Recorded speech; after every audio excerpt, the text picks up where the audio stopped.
네, 시장님 답변해 주셔서 감사드리고요. 예. 먼저 1번 사진 한번 보여주시겠습니까? 예, 지금 현재 조성된 지 한 30년 정도 된 것으로 알고 있는데 대장산 제2주차장의 모습입니다. 예. 그런데 여기가 산의 어떤 지형이 이렇게 바람 모퉁이 쪽을 향해서 이렇게 돌출이 되어 있어서 예. 그동안 이렇게 커브 모양의 우리 길을 예. 무심코 사실은 사용을 해왔어요. 예. 해왔는데 일부 시민들께서 왜 저 도로를 꼭 굽은 길로 돌아다녀야 되느냐, 우리가 직선길로 가면 여러 가지 장점이 많이 있는데 그런 지적들이 있었어요. 그래서 제가 가서 답사를 해보니까 저 직선거리로 잡았을 때 1차적으로는 일단 안전이 일단 가장 큰 장점이 있고, 두 번째는 뭐냐면 주차 면수도 더 훨씬 많이 늘릴 수가 있어요. 그래서 아까 시장님 답변하신 것처럼 국립공원관리공단 잘 협의해 주셔서 잘 이렇게 만드셨으면 좋겠습니다. 네. 다음 사진 2번 사진 좀 보여주시겠습니까? 저기가 이제 시기동 7통 8동에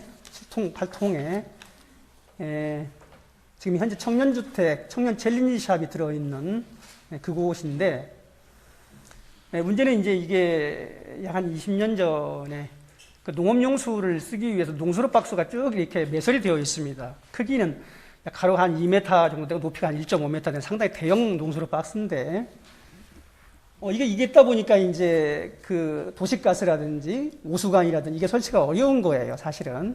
그래서 저기 붉은 선으로 그어져 있는 우측면에 노란 실선주의 한 8주택이 되는데, 8가구 정도가 되는데, 그쪽에 지금 이제 정화조를 쓰고 있어요. 자체 정화조. 네, 자체 정화조를 쓰고 있는 거예요. 그러다 보니까, 특히 여름철이면 이제 이 모기, 냄새, 이걸 굉장히 주민들이 불편하신 거거든요. 그래서, 이 부분에 대한 민원들이 많이 있는데, 사실은 우리 직원분들이 여러 번 답사를 했어요. 그럼에도 불구하고 해결이 어렵다는 거예요. 근데 이제 주민들은 뭐라고 하느냐? 자, 서울이나 군산 같은 데는 이보다 더 오밀조밀한 도시가 있답니다. 그런데도 거기에는 이미 다 도시가스가 들어가 있고 우수관, 오수관이 다 매설되어 있다는 거예요. 근데 우리 정읍은 오히려 그보다도 덜 이렇게 오밀조밀한 구역인데도 왜 안 되느냐? 안 되는 이유가 도시가스 공사에서 시설비를 투자를 하고 수용가의 도시가스 양을 적게 사용하기 때문에 별로 이익이 없어서 그런 것 아니냐, 이런 의구심을 사실은 갖고 있는 주민들이 상당수가 있어요. 그래서 시에서 그런 어떤 경제적인 어떤 비시 분석 결과 효율성이 떨어지는 측면이라면 좀 더 예산을 들여서라도 근본적으로 저걸 고쳐주기를 좀 바라는 게 주민들의 의견입니다. 그래서 시장님 답변 속에 현재 방법으로는 어렵다라고 이렇게 말씀을 하셔서 근본적으로 현장을 한번 가보셔서 바쁘시겠지만 현장을 한번 가보셔서 저 문제를 근본적으로 기술적인 검토를 한번 좀 해보셨으면 좋겠어요. 좀 답변을 드리자면 의원님께서 8가구가 지금 거기에 이렇게 접해 있는데 저희가 이제 확인을 해보니까 그 중에 2가구는 오수바지가 연결이 돼 있는 걸로 파악이 됐고, 4가구는 살지 않는 비어있는 집인 것 같습니다. 그래서 현재 해결을 한다고 하면 2가구 정도를 해결을 해야 되는데, 이게 이제 기본적으로 아까 구배가 안 맞다 그랬잖아요. 이게 이제 구배가 안 맞다는 얘기는 집안에 있는 오수를 펌핑을 해서 내보내야 된다고 하는, 이제 그건 기술적으로는 그렇게밖에 안 되잖아요. 잔은 구배가 안 맞으니까. 그래서 이제 이런 것을 우리가 이제 검토를 하겠습니다. 하지만 이게 이제 우리가 기본적으로 시에 재정을 쓸 때에는 자기 이 부지 내의 거는 본인 부담을 하고 그 외의 거는 우리 이제 시 재정을 좀 부담하는 걸로 이렇게 동의를 해 주시면 그 해법대로 한번 접근을 해보도록 하겠습니다. 그리고 이제 오수관이 아까 없어서 그런 불편함을 겪는 세대가 실질적으로 2세대라고 이렇게 말씀하셨는데, 또 한 가지는 이제 박스 시설 때문에 도시가스가 또 안 들어오는 세대 한 30여 세대가 사실은 됩니다.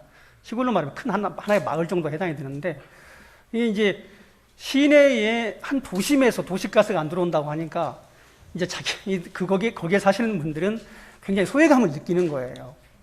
그래서 그런 부분도, 거기에 도시가스가 안 들어온 측면이 좀 여러 가지가 있죠. 잠깐만, 아까 저 사진 한 번만 좀 보여주시겠습니까? 7통, 8통, 2번 사진. 예. 여기 보면, 지금 이제 왼쪽은 농수로고 오른쪽 도시가스가 안 들어오는 그런 사진인데, 안 들어오는 이유가 그 농수로 박스도 원인이 되지만 또 하나는 이쪽으로 보면 지금 행복주택을 짓고 있는 곳에서 2년 전에 그거가 이제 시기동 천주교 쪽으로 해서 이제 쭉쭉 지중화가 되었는데, 이제 지중화가 될 당시에 저기 이제 전기 고압선이라든지 우수관, 오수관, 뭐 전선 이런 것들이 이제 매설되다 보니까 실질적으로 저기를 굴착이 안 되는 거예요. 그러다 보니까 도시가스가 들어갈 수 없는 또 이런 문제도 또한 있습니다. 또 하나의 저기 또 문제점이 뭐냐면 저기를 일방 통행로로 만들어 놓다 보니까 거기를 그 시기 도심 공영 주차장을 이용하시는 그 차량 운전자분들이 종일 주차로 된다고 말이죠. 예, 종일 주차를 할 뿐만이 아니고 그 일방 통행을 안 지켜요. 이 도로의 구조상. 그래서 도로교통법 위반할 수밖에 없는 그런 상황이 되어 있는데 저 부분도 당시에 이제 그 도시 재생 사업을 우리가 공모할 당시에는 저게 이제 일방 통행로로 해서 공모가 되었지만 현실적으로 사용해 보니까 양방향 통행로로 하는 것이 현실적으로 합리적이다라고 많은 주민들이 얘기를 해요. 그래서 현실적이다. 예. 그래서 저 부분도 지난번 제가 시험 질문 때도 한번 말씀드리고 이번에 또 말씀을 드리는데 저도 검토를 하셔서 현실적인 방안을 좀 찾아주셨으면 좋겠습니다. 그래, 검토 한번 해보겠습니다. 네. 예. 다음 4번 사진 한번 보여주시겠습니까? 예. 여기가 이제 도시계획도로 관련된 부분인데요. 여기가 이제 초산로에서 평화주차장으로 들어오는 그 도로하고, 그 다음에 평화주차장에서 정읍시에서 도시재생 사업으로 하고 있는 정읍약주, 그쪽으로 이어지는 그 도로입니다. 근데 이제 저기가 1년 전에 도시계획 시설 결정을 하면서 용지 보상에 들어갔는데, 실질적으로 이제 아까 답변에서도 말씀하셨지만, 그 주변에 있는 몇몇 분들이 반대를 하시는 거예요. 그러다 보니까 사업이 진척이 안 되고 있어요. 예. 사업이 진척이 안 되고 있는데, 사실 우리가 이제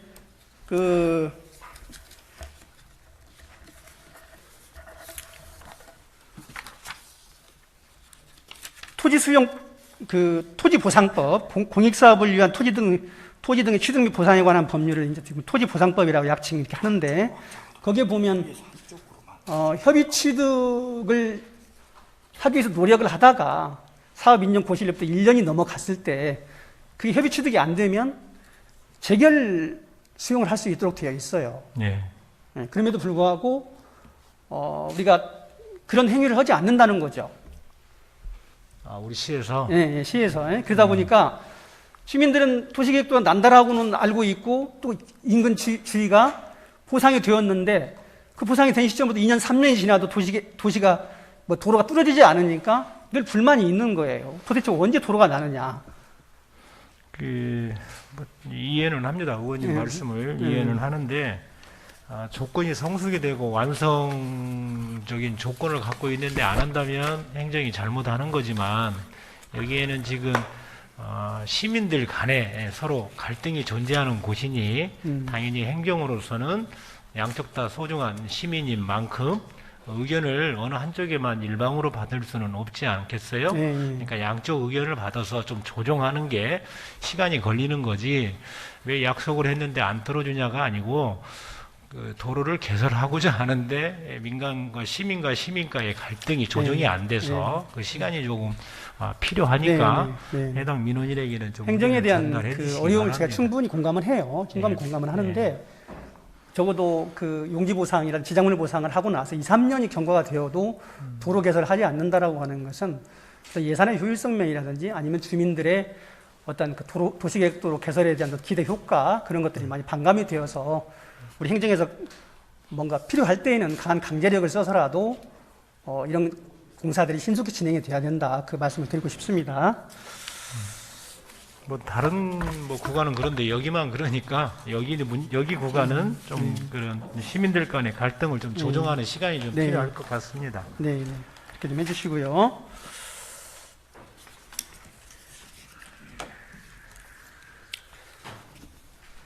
그 다음에 8번 사진 한번 보시겠습니다. 네. 예.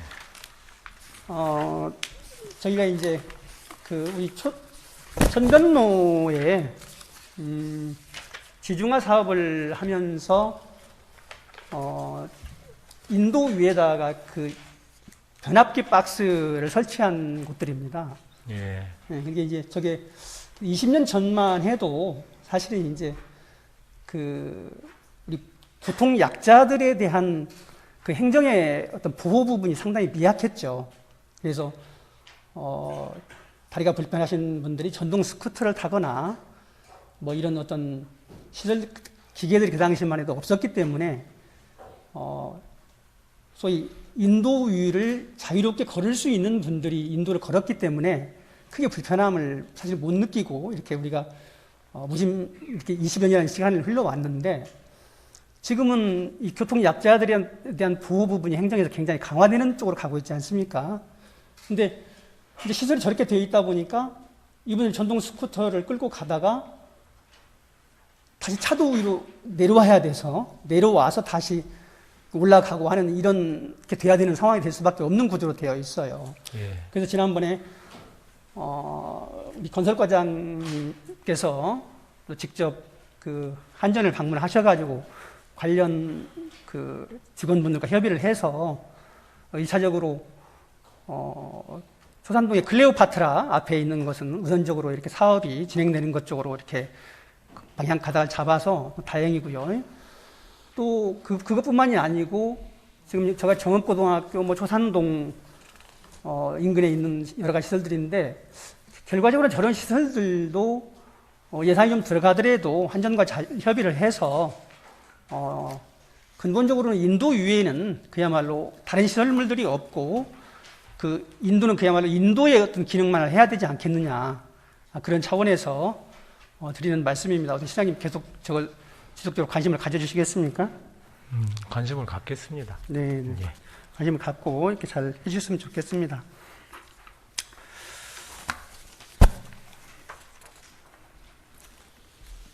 구 번 사진 한번 띄워주시겠습니까?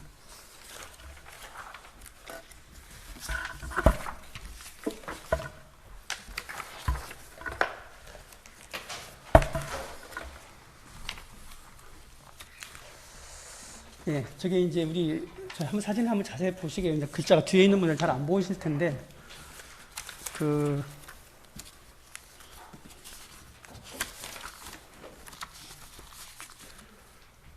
2019년, 2020년, 2021년 한 3년치만 보면, 이제 붉은 선이 출생아 수고, 그 다음에 그 회색 선이 사망자 수입니다. 근데 2019년에 출생한 사람이 479명, 그리고 사망하신 분들이 1164명, 이렇게 되고, 그 다음에 2020년에는 370명이 태어났고 1300명이 돌아가셨습니다. 그리고 2021년 현재까지 약 한 300여 분이 태어났고 한 1000여 분 정도가 돌아가시고 이제 이런 건데, 이제 이걸 보면 정읍시 인구가 매년 한 2000명 정도씩 이렇게 자연 감소가 되고 있어요.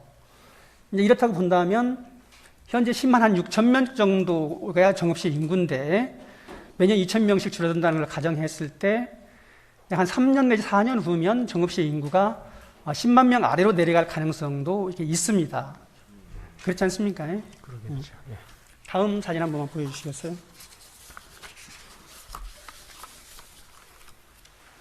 저걸 보면 정읍시 청년 인구의 수와 유출 현황입니다. 청년 인구라고 하는 것은 20살에서 34세까지 이제 이게 청년 인구라고 보는데 매년 한 3천 명 정도가 이렇게 유출이 되고 있죠. 자세히 보시면 이렇습니다. 그래서 제가 드리고자 하는 말씀은 뭐냐면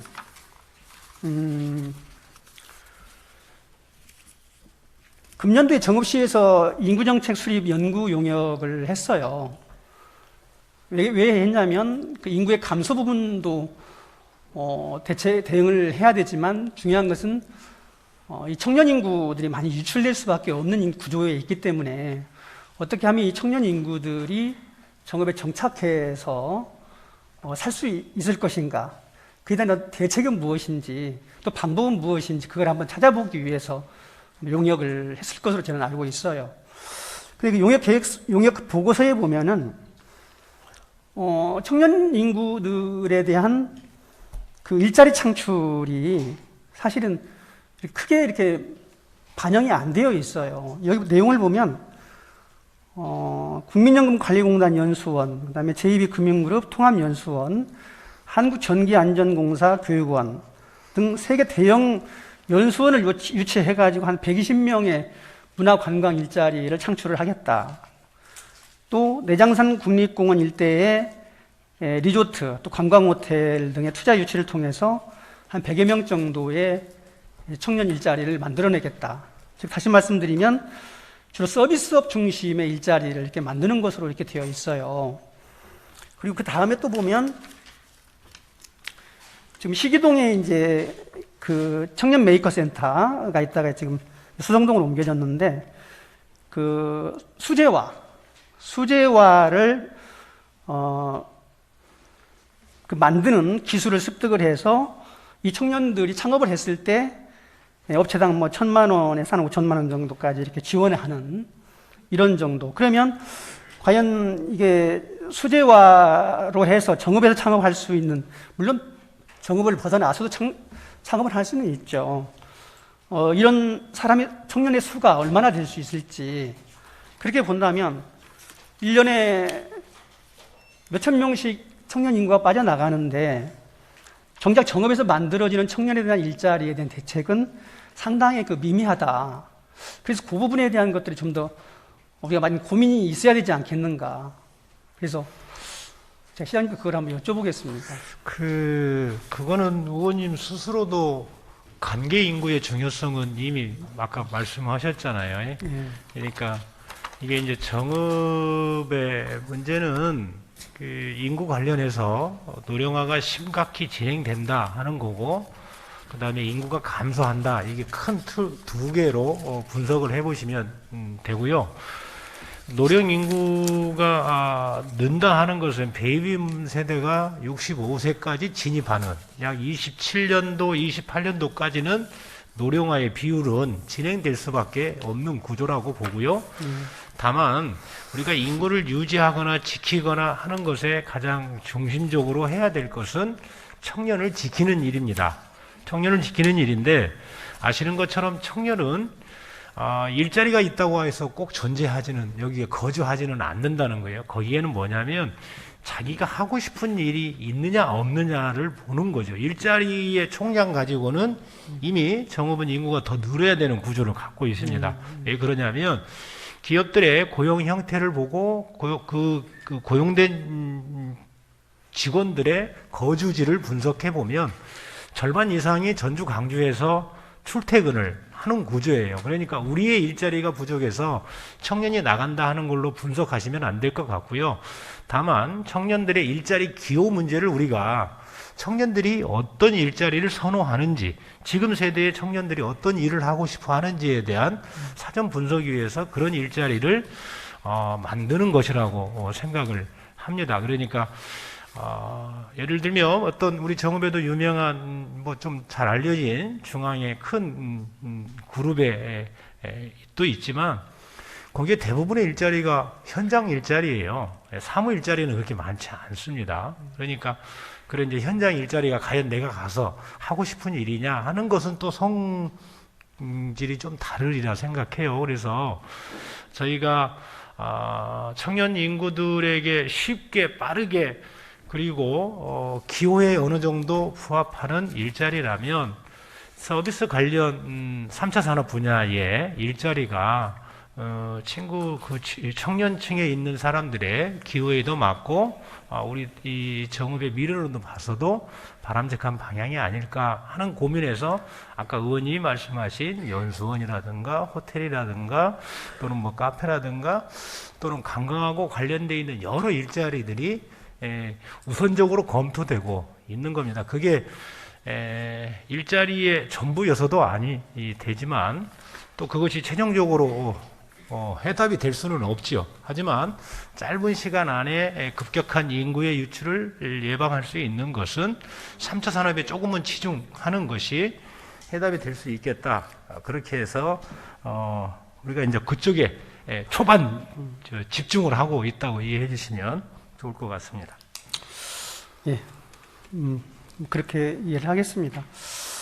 그다음에 이제 그 인구가 이제 감소하고 있는 지역에서 사실상 이제 인구를 증가시키기는 쉽지 않지 않습니까? 우리 더군다나 이런 그 농산어촌에 소재하고 있는 기초지자에서는 굉장히 어려운 일인데, 그래서 이제 그 어떤 정주 인구 증가의 한계를 우리가 극복을 해보자 하는 차원에서 나오는 것이 이제 소위 관계 인구라는 거거든요. 관계 인구라는 것이 꼭 주소를 두고 있지 않아도 그 어떤 특정 지역과 이러저러한 어떤 관계를 가지고 있는 사람의 수를 한번 증가시켜서 실질적으로 그 정주 인구와 같은 어떤 그 인구수의 효과를 한번 노려보자, 이제 이런 거 아니겠어요?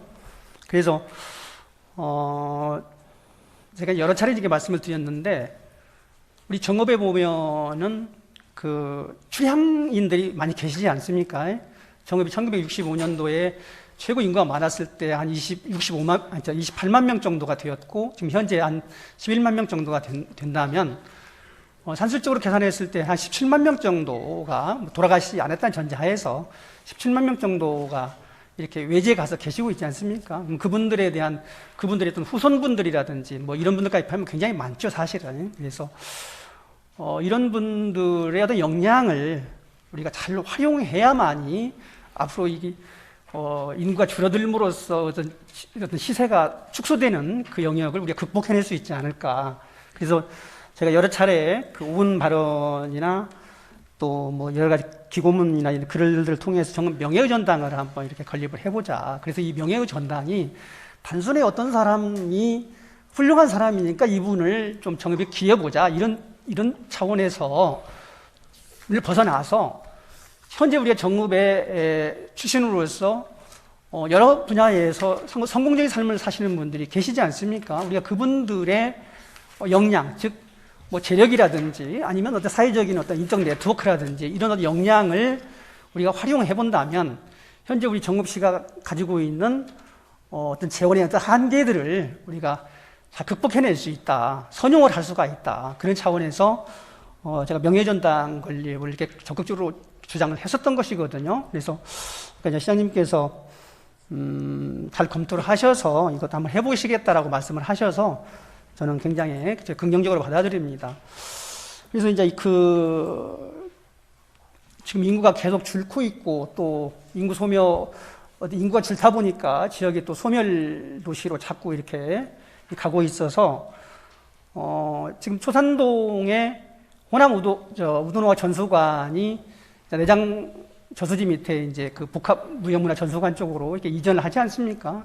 그러면 그런 시설들을 미리 우리가 용역을 좀 한번 해서 과연 이런 시설들을 어떻게 활용하는 것이 시의 어떤 그 미래 발전을 위해서 도움이 될 것인지 미리미리 좀 이렇게 검토를 해보면 좋지 않겠습니까?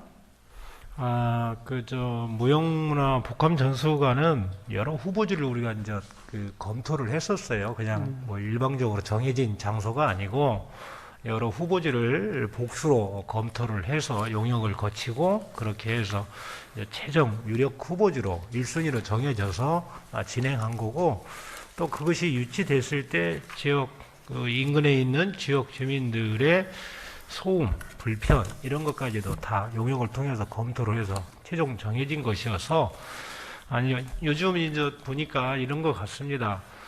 동에서 동으로 자기 동으로 가면 좋은데 이게 이제 다른 동, 다른 지역으로 가는 거에 대한 이제 요즘은 자꾸 이제 이게 줄어드는 거에 대한 두려움들이 존재하시는 듯해요. 소지역주의죠.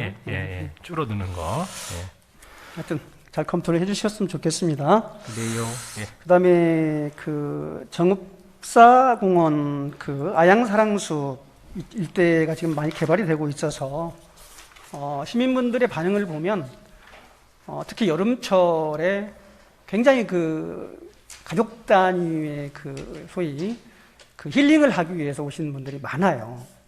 거기 보면 우리 시민들분도 계시지만 외지 관광객도 상당히 많습니다. 그래서 지난번에 우리 산림과에서 아마 그 아양사랑숲 일대에 대한 만족도 조사를 해봤는데 95% 정도가 대단히 만족했다라고 이렇게 반응이 나오고 또 주말 이용자 수가 한 2,500명 내지 한 3,000명 정도가 이렇게 매주 방문을 하시는 거예요. 그래서 이런 어떤 자연 자원을 활용한 도심 속 공원은 굉장히 성공적이다. 그리고 이게 이제 그 개발을 위한 그 공원이라기보다는 현재 있는 어떤 생태 자원들을 잘 보존하고 활용하기 위해서 우리가 최소한의 어떤 개발에 그치면서 하는 공원 조성 사업이기 때문에 시민들의 반응이 더 이렇게 좋은 것 같습니다. 다만 이제 저희가 그 이번에 레포츠 숲길 18억을 들여서 조성한 사업 내용에서 이제 경사도를 완만하게 이제 그 길을 내다 보니까 부득이하게 이제 상당히 그 수령이 오래된 소나무라든지 이제 이런 것들이 좀 베어지면서 일부 그 시민분들께서 그런 우려가 좀 있었고 또 이제 도로를 내면서 부득이하게 이제 그 산을 이렇게 깎을 수밖에 없는 구조 속에서 이제 번면들이 이제 노출이 되고 하다 보니까 이런 산림 훼손이 되지 않냐 이런 우려들이 있는데 향후에 진행되는 사업들 속에서는 그러한 부분들도 잘 감안해 주시고 또 추후에 산림과에서 이제 그런 부분들에 대한 뭐 지피식물이라든지 여러 가지 뭐 초하류라든지 이런 걸 심어서 녹화가 또 진행될 거 아니겠습니까? 그래서 그런 것도 좀 잘 해주셨으면 좋겠고 또 아양산의 그 구조를 보면 이제 도심 속에 있어서 무엇보다도 장점은 그 주민들이 쉽게 이용할 수 있다는 접근성이 좋다는 거거든요. 그리고 접근성이 좋기 때문에 야간의 어떤 그 야간 관광을 위한 시설로도 시민의 어떤 안전성을 담보할 수가 있기 때문에 또 야간 경관 자원으로 또 활용하기도 굉장히 또 좋은 곳이고 그래서 시에서 아까 답변 말씀을 하셨는데 저는 이런 제안을 좀 하고 싶어요. 경기도 광주에 가면은 화담숲이 있습니다. 그 화담숲이 있는데 그게 이제 LG그룹에서 만든 그 생태 관광형 그런 자연 숲입니다. 공원인데 거기에 가면 그 여러 시설들이 쭉 되어 있는데 뭐 소나무 수목원, 단풍나무 수목원, 뭐 이끼원, 폭포원 한 17개 정도 테마로 이렇게 구성이 되어 있고 그게 모노레일 설치가 되어 있습니다. 그래서 모노레일 이용하는데 편도로 이용하면 4,000원이고 왕복하면 8,000원. 입장료가 10,000원이고 그래서 성인 한 사람이 모노레일까지 이용을 하려면 18,000원 정도의 비용이 이렇게 들어갑니다. 그럼에도 불구하고 굉장히 사람들이 관광객들이 많이 찾아옵니다. 그래서 저는 이 아양산을 우리가 향후에 도심 관광의 거점이 되는 장소로 잘 활용했으면 좋겠다라고 하는 그 건의를 좀 드리고 싶습니다. 예. 그거하고 관련해서는 저도 화담을 다녀왔어요. 예, 우리 관련 부서 직원분들하고 하루 출장을 내서 다녀왔는데 요즘은 이게 도심하고 가까운 곳 또는 도심 내에 그러한 공간을 갖고 있다고 하는 것은 참으로 행복스러운 일이 아닐까 하는 생각이 듭니다. 다만 저희가 그런 공간을 만들기 위해 자연을 보존이라고 하는 가치를 조금 넘어가는 경우가 있습니다. 그러지 않겠어요? 예. 지금 아양사랑숲도 유아숲 체험원도 또 거기에 트리클라임이라든가 나무놀이 숲이라든가 이런 것들 시민들 또는 정읍을 방문한 분들한테 이렇게 좋은 반응을 보이는데 거기도 기본적인 보존의 경계를 조금 넘어간 거죠. 하지만 그걸로 인해서 머리가 그냥 의도적인 악의적인 훼손이 아니고 조금 공익적이고 행복한 공간으로 만드는 데에는 보존의 선은 조금 넘어가지 않을까 생각인데요. 조화롭게 하도록 하겠습니다. 네, 잘 알겠습니다. 정읍문학관에 대해서 좀 여쭤보겠습니다. 우리 정읍이 그동안에 여러 이렇게 문화시설들을 잘 갖춰왔어요. 사실은 잘 갖춰왔는데 그 정읍문학관에 좀 여쭤보겠는데요. 예. 그 많은 시민분들이 정읍에는 여러 어떤 우수한 그 문학 작품이라든지 또 작가들이 있음에도 불구하고 문학관이 그동안 없어서 이런 것들을 콘텐츠화해서 이렇게 활용할 수 있는 어떤 그런 거점 공간이 없어서 아쉬워했습니다. 다행스럽게도 이제 정읍시에서 이번에 문학관 건립에 대한 용역을 해서 이제 절차가 진행이 되고 있는데 아까 시장님 말씀하신 것처럼 이게 하나의 단순히 문학관으로서 건물의 기능을 넘어서 하나의 문학공원화하겠다 이런 말씀을 해주셔서 정말 우리가 늦었지만 제대로 된 하나의 문학관을 잘 지어서 정말 그 어디에 내놔도 그 손색이 가지 않고 또 그 내용 자체도 또 풍부한 컨텐츠를 갖추고 있고 그리고 언제 어느 때고 누구나 손쉽게 이렇게 접근할 수 있는 그런 문학공원, 그 문학공원 인근에는 또 문학로 뭐 이런 것들을 잘 이렇게 만들어 주셨으면 좋겠다는 생각이 들어서 좀 건의를 드립니다. 예, 그 부분은 제가 문학 우리가 지금 인문을 문사철을 인문이라고 그러잖아요. 네. 예, 우리 정읍이 갖고 있는 이런 문학 또 역사, 철학, 사상 이런 것들을 잘 좀 이렇게 모아서 궤를 좀 만들 수 있도록 일관성을 좀 갖도록 하는 공간이 좀 필요하다고 생각을 했습니다. 그동안에 이제 우리 것들을 소중하게 보지 못한 많은 시간이 있었지만 이제라도 우리 것을 제대로 반석 위에 올려놓는 행정적인 노력은 열심히 하겠다는 답변을 드리겠습니다. 네. 네, 뭐 시간이 다 된 것 같습니다. 시장님 답변 감사드립니다. 들어가셔도 좋겠습니다. 예. 아니 저도 좀 인사를 할게요. 예. 예, 말씀하세요. 예. 이 자리를 빌려서 올 한 해 우리 정읍 시민들께서 코로나19 때문에 너무 많이 고생이 많았고 또 경제적인 고통도 적지 않게 컸습니다. 이거를 슬기롭게 잘 넘기고 계신 우리 시민들께 응원의 말씀을 드리고 언제 끝날지 모를 코로나지만 시민들이 용기 내서 새로운 신년을 맞이하고 또 평소에 꾸었던 꿈, 그 다음에 용기, 도전, 열정을 꼭 이루는 새해가 되기를 진심으로 빌겠습니다. 감사합니다. 네. 마무리 발언. 예, 마무리. 네, 존경하는 정읍 시민 여러분, 저는 지난 3년간 제8대 정읍시의회 의원으로서 역할과 책임을 다하기 위해서 성실히 일해왔습니다. 지방 소멸 위기를 극복하고 정읍의 밝은 미래를 위해서 변화해가는 국가의 정책들을 의정활동 속에서 시책에 반영하고자 노력을 했습니다. 앞으로도 좀 더 희망찬 정읍을 만드는데 모든 의정 역량을 집중해 갈 생각입니다. 코로나19로 힘든 상황이지만 늘 건강하시고 행복하시길 빌겠습니다. 고맙습니다.